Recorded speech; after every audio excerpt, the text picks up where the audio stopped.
Alright, let's say you're creative, you're sophisticated, you're not a gamer, but you think two touchscreens on a laptop would be nice while MacBooks are not an option for you.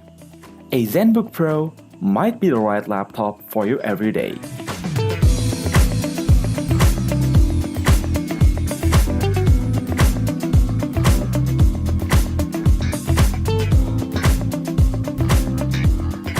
UX580 is a flagship laptop in this year's Zenbook lineup. Despite being sold as expensive as the ROG GL504, UX580 is designed for creative professionals in mind, not for gamers. And Asus hopes to provide sort of MacBook alternative to those who can't live without Windows, just like the Dell XPS 15 or the Lenovo ThinkPad X1 Extreme. So, there are a few tricks that made the Zenbook truly one of its kind. Judging from its appearance, it totally resembles the previous Zenbook Pro, simple with the Asus logo on the back, surrounded by circular textured finishing. The dimensions and weight pretty much remains unchanged, a size that's still ideal to be used as a semi-mobile workstation. What matters most is the solid and sturdy construction in its aluminum unibody. Copper accents can be seen surrounding the frame, attempting to increase the luxury feel of this machine. When open, the one thing that sets this expensive model from other cheaper Asus laptops is the Zenbook logo below this display assembly. Oh, there's also a design feature I really want Asus to just forget about forever, which is the placement of a power button within the keyboard of a $2,500 notebook. If they can at least put it together with this fingerprint sensor, I would be happy. As we've mentioned, the UX580 has two touchscreens. The main display packs a 15-inch 4K panel, Pantone certified with 100% Adobe RGB color gamut or 130% that of US RGB. If you're not getting used to a screen like this, you'll probably think it is kind of oversaturated. Additionally, the presence of a stylus support means it is superior even compared to the most expensive MacBook Pro model. Contrast is good, also bright, ready to provide an excellent work and play experience. Too bad the retail package doesn't include a stylus.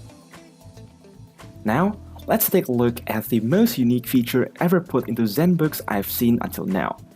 Imagine if you can just place your phone inside a touchpad, which then you can use as a secondary Full HD touchscreen like Razer Project Linda. The number of things it can do is set to increase from time to time, but so far, you can switch between 4 modes by pressing F7. First, you have the screen pad mode, then a second screen mode extending from the main display, or you can just turn it off completely.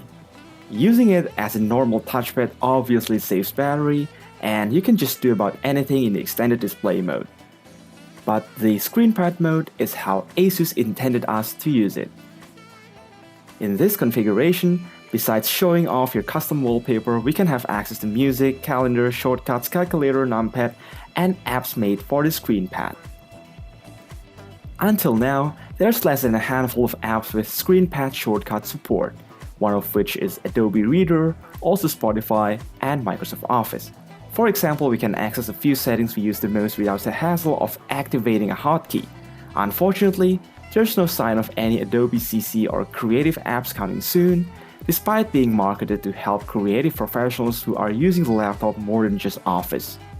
Really hope they will eventually come, making the screen pad more than a gimmick it currently is. On the plus side, it appears to be durable against even most accidental contacts with everyday objects.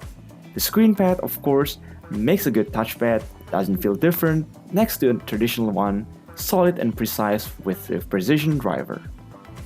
Unsurprisingly, Asus did not take out or add any ports. We have the audio jack, microSD slot, and two USB 3.1 Type-A ports to the right, while to the left we have a charging port, HDMI, and two Thunderbolt 3 ports, one more thing that made the Zenbook Pro quite expensive. There are a lot of hardware configurations available depending where you live. In Indonesia, they only sell this hexa-core i7 with GTX 1050 model. This laptop is excellent at CPU-demanding apps such as Adobe Premiere, Photoshop, and V-Ray. But if you also want a faster GPU for gaming, ROG is always there for you.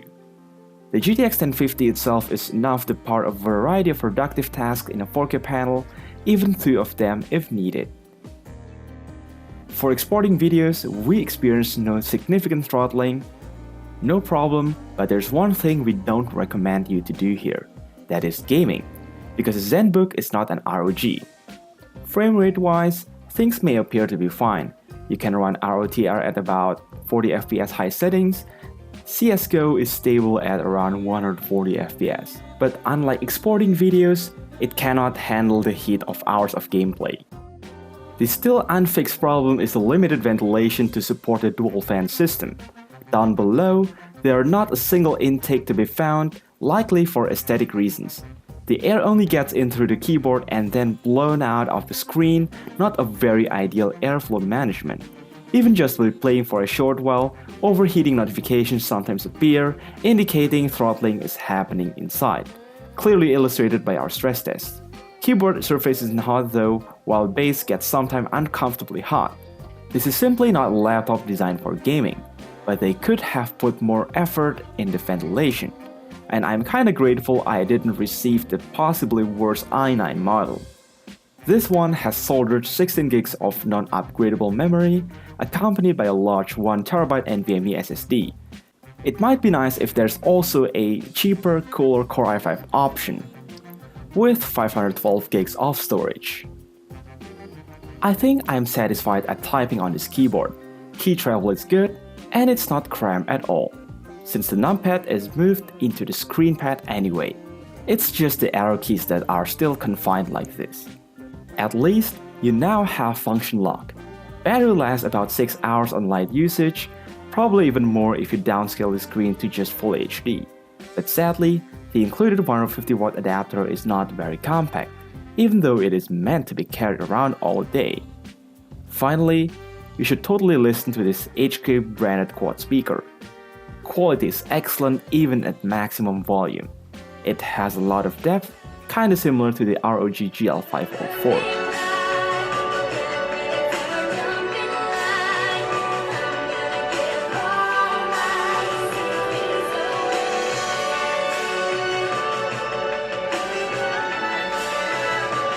So, while we have to accept that the UX580 is in fact a formidable, advanced high-end notebook, my friend who uses the last year's Zenbook UX550 said you don't really need to upgrade it for performance, except if the screenpad gimmick and its new 4K display are the new things you're looking for. Again, Asus hasn't fixed the thermal design of the UX550, so I hope Asus will finally cool the next version of this, because that's the only most important thing they need to improve. As long as you can appreciate all the features inside the UX580, the astronomical price tag will begin to make sense for some of us. Do you guys share the same opinion? Tell us down in the comments. Thanks for watching, consider to like and share if you like this video, and as always, have a nice day.